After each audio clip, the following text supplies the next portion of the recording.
Get great deals throughout the store at Safeway. This week at Safeway, get mega packs of bone-in USDA choice beef New York strip steaks for $5.97 per pound with digital coupon. Limit 2 packages. Plus, Haas avocados are 10 for $10. Member price. Also, this week at Safeway, mix or match 12 packs of 12-ounce cans or 8 packs of 12-ounce bottles of Coca-Cola, Pepsi, 7-Up, or Dr. Pepper are buy 2, get 3 free. Limit 3 free items. Member price plus CRV. Visit Safeway.com or head in store for more deals. Introducing Carvana Value Tracker, where you can track your car's value over time and learn what's driving it. It might make you excited. Whoa, didn't know my car was valued this high. It might make you nervous. Uh-oh, market's flooded. My car's value just dipped 2.3%. It might make you optimistic. Our low mileage is paying off. Our value's up. And it might make you realistic. Car prices haven't gone up in a couple weeks. Maybe it's time to sell. But it will definitely make you an expert on your car's value. Carvana Value Tracker. Visit Carvana.com to start tracking your car's value today.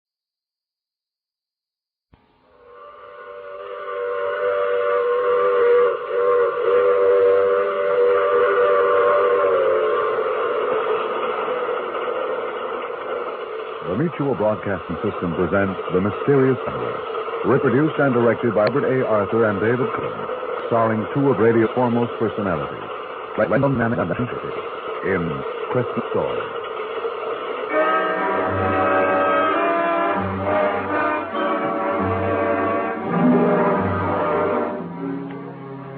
This is the Mysterious Traveler inviting you to join me on another journey into the realm of the strange and the terrifying.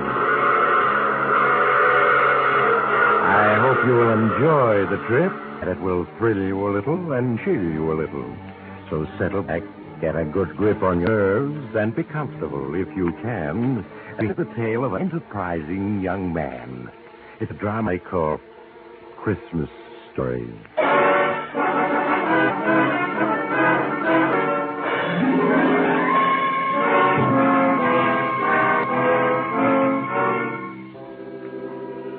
The name is Steve Farrell, and I've just gotten through playing Santa Claus. Yeah, you're looking at a guy who really did the hilt. It all started last month in Seattle. I was out of a job and down to my few bucks. I was looking through the morning paper when I noticed a small ad in the personal column. Driving to New York, November 15th. Man wanted to assist in driving. Free transportation. Paul Harris, Hotel Royal. Well, I'd always wanted to see New York, and this is as good as any way of getting there, so I went up to this Hotel Royal to see this guy, Harris. Mr. Harris? Yes? My name's Farrell, Steve Farrell. I read your ad in the paper. Oh, yes. Won't you come in? Thank you. If you haven't already found someone to help you drive to New York, I'd like to offer my services. Well, as a matter of fact, I haven't. Can you leave for New York a day after tomorrow? Sure, anytime. Well, good. And why not come around at 9 in the morning and we'll get off to an early start? Okay, Mr. Harris, 9 it is.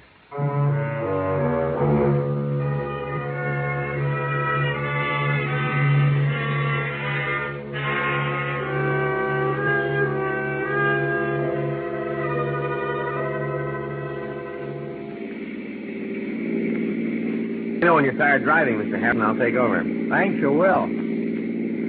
Why not call me Paul? Huh? Okay. Steve is my first name. Lewiston, 30 miles. Lewiston, that's Idaho, isn't it? Yeah, we're just crossing the state line into Idaho. Oh, this is all new to me. I was born and raised in Alaska. This is my first trip to the States. Well, you're going to see a lot of scenery between here and New York. Yes, I'm looking forward to it. Life must have been rugged in Alaska. Oh, it was. My parents were homesteaders. I never saw a sea until a week ago when I arrived in Seattle. How come you're going to New York? Well, my parents died last year. My grandfather, whom I've never seen, was asking me to come visit him. You never seen him, huh? No. No, there was some sort of squabble between my parents and my grandfather before I was born, and they went to Alaska. And in all the years since then, my grandfather never wrote to him. Sounds like a stubborn guy. Yeah, he sure does. What are you going to New York for? Oh, mainly to look for a job. And I've always wanted to see the big city. So have I. Do you mind taking over now, Steve? My eyes are getting tight. Be glad to. Pull over to the side of the road. It's a long way from Seattle to New York. There wasn't a radio in the car, so we just talked. And mostly we talked about Paul, his life in Alaska, his parents, his grandfather. By the time we hit Columbus, Ohio, there wasn't a thing I didn't know of the guy. And what told me his grandfather was loaded. And even more, he was the old man's only relative. It was obvious the kid was walking into a fortune. Yeah, some guy had all luck. So these are the Allegheny Mountains. Yeah. You better take it easy, Paul. The road's a little slippery. Okay. How much further to New York? 250 miles. It's dark. You better stop for the night. It's tourist course. All right. I should be able to make New York by tomorrow afternoon. Yeah, easy. Your eyes bothering you? Yeah. You better let me take over when you get to the bottom of this mountain. Okay. You know, you ought to be an eye doctor. Your eyes seem to get tired awful quick. Well, the truth of the matter Hey, is... look, kid, we're starting to skid. No, Chandler, brake. It only makes it worse. The reverse wheel. I have. See, we're skidding off the road toward the mountain. Give me that wheel and do as I say. We're out of control. We're going over.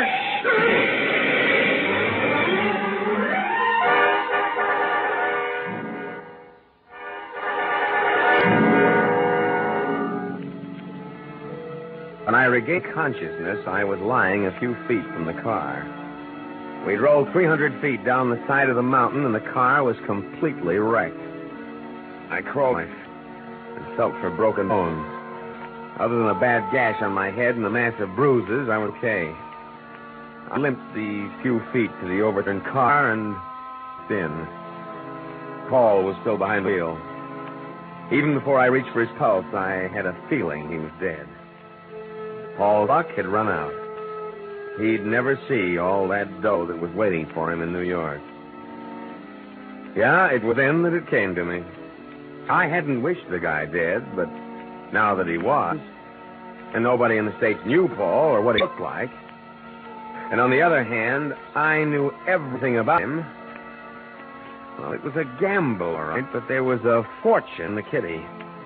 I went to work switching our clothes and all identification. Finished, a state police patrol car came along the mountain road and spotted the wreck. They took me to headquarters, where I made a complete statement. A couple of months later, I grabbed a train for New York.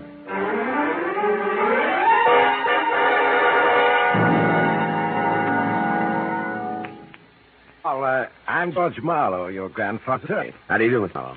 The Pennsylvania State Police informed me of the dreadful accident you had. I understand a man who was with you was killed. Yes, a fellow by the name of Steve Farrell. I met him in Seattle. He assisted me with the driving. It's bad, but thank heavens it wasn't you. It would have been your grandfather's death blow. How is it? Weak, very weak, but eagerly waiting to see you. All right, come along. Yes, sir. How's the gash on your head? Oh, not too bad. It was treated by a doctor at the state police headquarters. You can only spend a few minutes with your grandfather, and excitement must be avoided by all means. I understand. Here.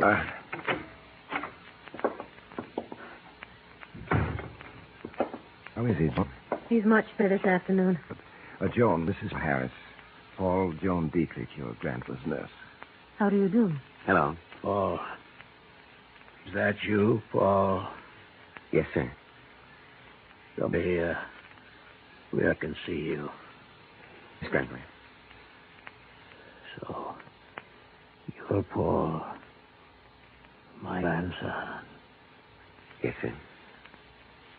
Sit down by my bed and let me look at you. All right, Grantley. You don't look like your mother. Must take after your father's side of the family. Yes, I do. That bandage. What happened, Paul? Well, I was in an accident, but it's nothing, just a scratch. You're sure? Yes, of course. I suppose you're wondering why I sent for you after all these years. Cutting off your mother, father. Does it matter now? The thing is, I'm here. You know, lying here for months, I've had a great deal of time to think things over. I was wrong, Paul. Your mother, she had a perfect right to marry anyone she wished. It was only my stubbornness that prevented the reconciliation. We all make mistakes. Yes, but the years, not seeing my own flesh and blood, it's been lonely, Paul. So lonely. And all my fault. But you're not alone anymore. I'm here. Yes. Yes, Paul, yes. What little time I have left, we must spend together. I think that's enough for now, Mr. Marshall. Paul can come and see you later, after your nap. Just a few more minutes, John. After your nap. Oh, she's a wonderful girl, Paul, as soon as I'm awake. All right. Now, let me fix pillows for you. Just your being here seems to have helped him, Paul. What do the doctors say, Mr. Morrow? Week, month, several months at the outside. That bad, huh? Yes. Well, you were tired after the trip. I had your suitcase taken to your room. Do you have any other luggage on the way? There's a small trip coming, but it won't be here for weeks. If you need any money, just let me know. Your grandfather's placed a considerable sum at your disposal. Thanks. But I still have 2,000 left of the 5,000 he sent me. Very well, Paul. Remember, if there's anything at all you want, just let me know. Yeah, I was in. There was no question that I'd pass as Paul Harris. And why not? I had all the answers, and I was playing it careful. I walked through room after room of that Fifth Avenue mansion, knowing that within a matter of months it would be mine. In the weeks that followed, not a day passed. I didn't spend a few hours with the old man. He liked me, I could see that. And the funny thing is, I liked him, too. During our little chats, there were times I felt I was his grandson. And sitting in at little sessions, not saying much, just watching with those gray eyes of hers was Joan Dietrich. She was one lovely dish. And I could feel things building between us. Whenever she got evening off, we went out together. Having a good time? Wonderful. I love dancing.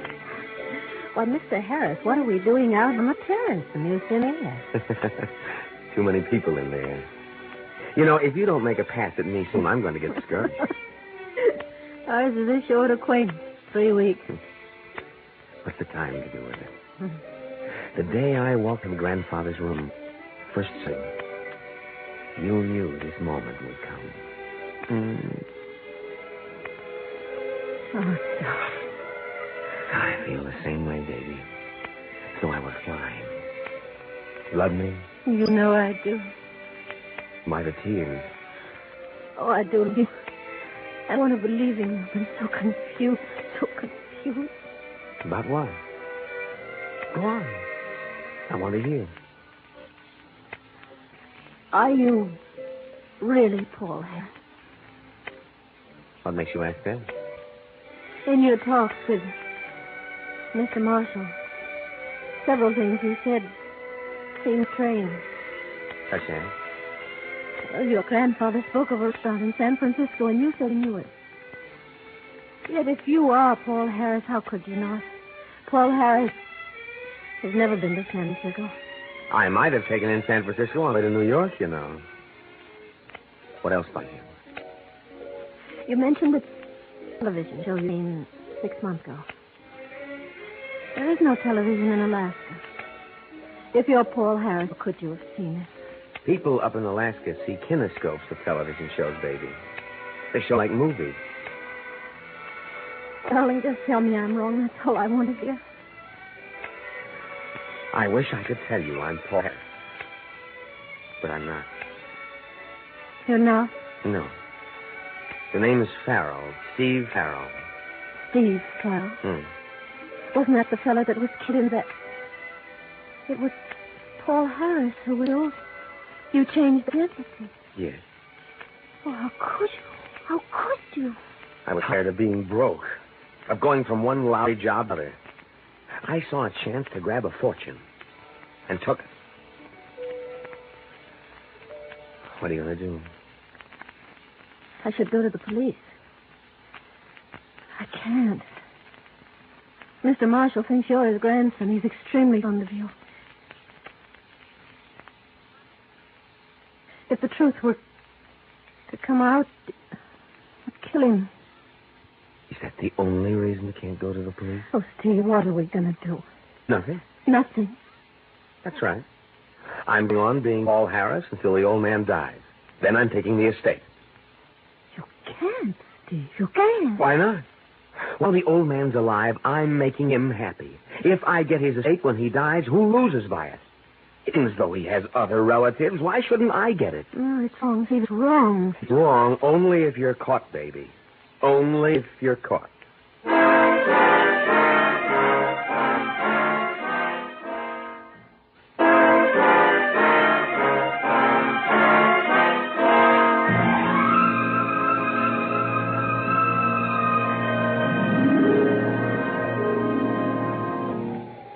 Hello, baby. What you doing up here on the roof? Just getting a little fresh air while Mr. Marshall sleeps. How is he? He can't last more than a few days. Who you crying for? The old man? Or me? Both of you.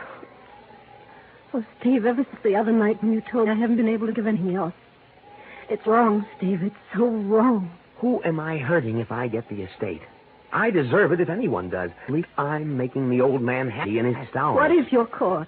Do you realize they'd send you to prison? That's the chances you take, babe. Besides, you're going to get wise to me. There's Mr. Marlowe, and he's nobody's fool. Just one little slip, Steve, and he'll be on to you. Marlowe's a sharp citizen, all right, but I don't intend to make that one slip. So. Someone's coming up onto the roof. Hello, you two. Thought I'd find you up here. Hello? How are you, Mr. Marlowe? Well, thank you. I understand Marshall's asleep. Yes, I left Mrs. Walker to look after him.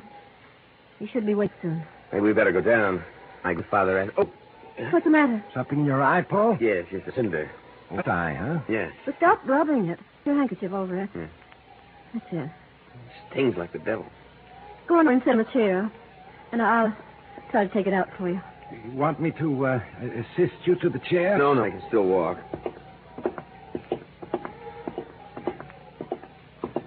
Now sit down and tilt your head back. That's it. Take the handkerchief away. I'll see it. Hold still. There. I got it. Thanks, John. I think we'd better go down now. Yeah, okay. You coming, Mr. Marlowe? What? Oh, yes. I'm coming.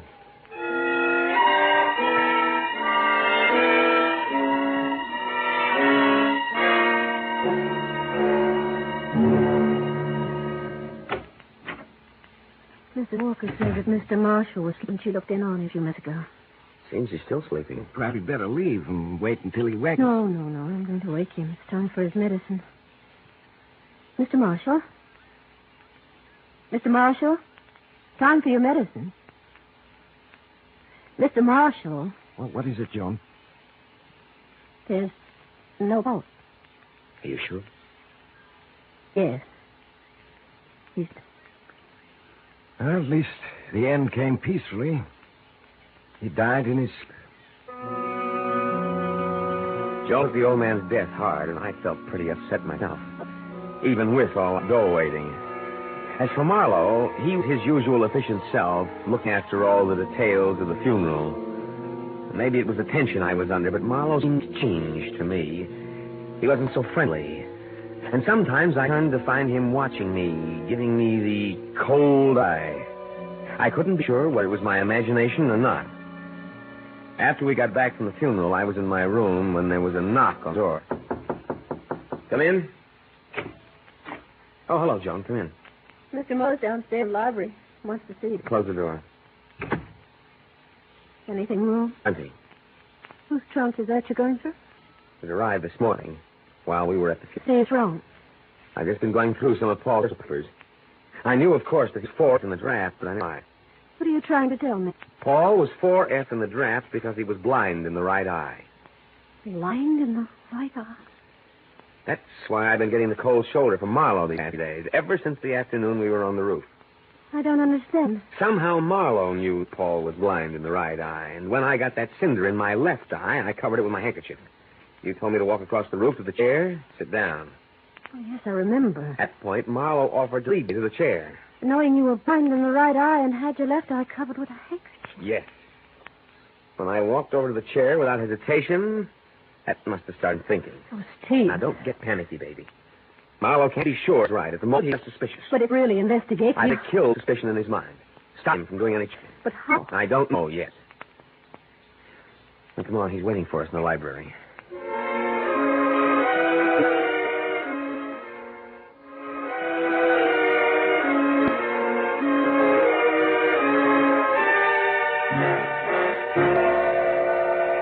Sorry to have kept you waiting, Mr. Marlowe. That's quite all right. If you'll excuse me, No, I'll... Joan, don't go. No reason why you should hear what I have to say. Tomorrow, Christmas Day, I'll officially read Mr. Marshall's... However, I don't think I'm violating a trust in telling you the contents of the will. Weeks ago, Mr. Marshall had me draw up a new will, leaving his entire estate to you, Paul. I see. He was quite taken by you and felt that you were a credit to his name. Why crying, Joan? Nothing. As administrator of Mr. Marshall's will, it is my duty to see to it that the heirs, or heir, receive their just inheritances. This duty I shall fulfill. I stand. I am responsible under law for the awarding of the huge estate by Miss Marshall. And I shall have to...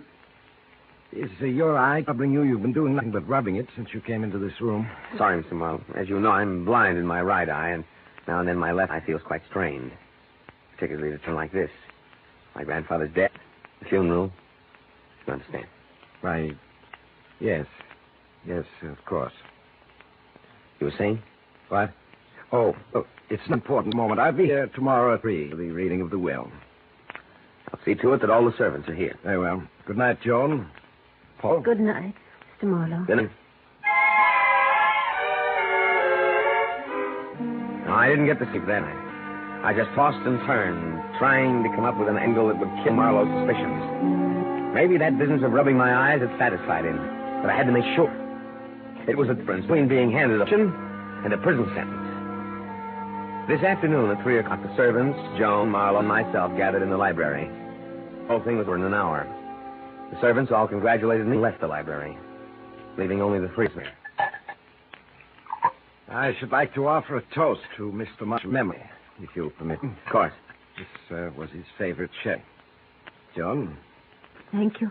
Oh, thanks. Here's to Peter Marshall, a man who lived honorably, died honorably. May his heir be worthy of him. As the three of us raised our glasses to our lips and drank, I seen Marlowe watching me over the brim of his glass with those cold blue eyes of his. We set down our glasses, and I turned to give Joan a cigarette. Out of the corner of my eye, I saw Marlowe pick up one of the 3 wine glasses. Suddenly, I realized it was my glass he picked up. He held it casually, almost as if he didn't know he was holding it. In that moment, I was trying to guess whether he was satisfied that I was Paul Harris or he was still suspicious and going after me. My fingerprints were on that glass, and the Army had a copy of those put in Washington. This was it. Either I play my cards and go the fortune, or throw in my hand. Suddenly, I felt Joan's hand in mine. Hey, Mr. Marlowe. Yes? You said this will, leaving me my grandfather's estate, is a new one. Yes. I drew it up only 2 weeks ago. What was the old will like? Under the old will, grandfather's estate went to charity. I thought as much. Mr. Marlowe, John and I have been talking things over. I don't the estate. I want it all to go to charity, as originally intended. Me, I seem to have my glass. You realize, of course, what you would be giving up. I never really had it, Mr. Marlowe, so I hardly think I'll miss it. John and I'll get along, won't we, baby? Oh, yes. Well, Paul, is that your considered decision? Yes. It's a gesture worthy of Peter Marshall's grandson. Yes, that little gesture did it. Any guy who gives up a $2 million estate can hardly be called an imposter, can he? No, sir. It's Christmas, and I've just played Santa Claus to the tune of $2 million. The thing I keep wondering about is, what would have happened if I hadn't given up the estate? Would Marlowe have gone after me? Or was he satisfied that I was? Yes, sir. That little puzzle is going to give me plenty of thought for a long time to come.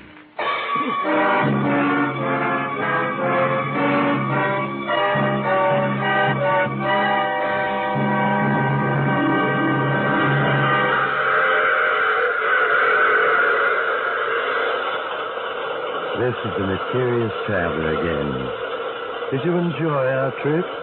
Or what happened to Paul Harris? Or rather, should I, Steve Farrell? He and Dawn were married. Oh, you have to get off here. I'm sorry. But remember, I take this same train every week at this same time.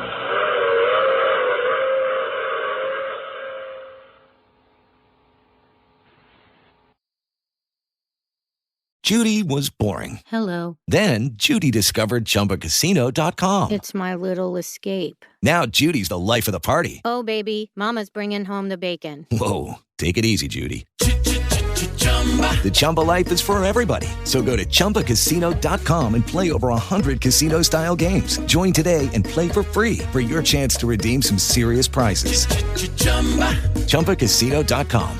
No purchase necessary. Void where prohibited by law. 18 plus terms and conditions apply. See website for details. Hey guys, it is Ryan. I'm not sure if you know this about me, but I'm a bit of a fun fanatic when I can. I like to work, but I like fun too. It's a thing. And now the truth is out there. I can tell you about my favorite place to have fun. Chumba Casino. They have hundreds of social casino style games to choose from with new games released each week. You can play for free anytime, anywhere. And each day brings a new chance to collect daily bonuses. So join me in the fun. Sign up now at ChumbaCasino.com. No purchase necessary. VGW. Void where prohibited by law. See terms and conditions. 18 plus.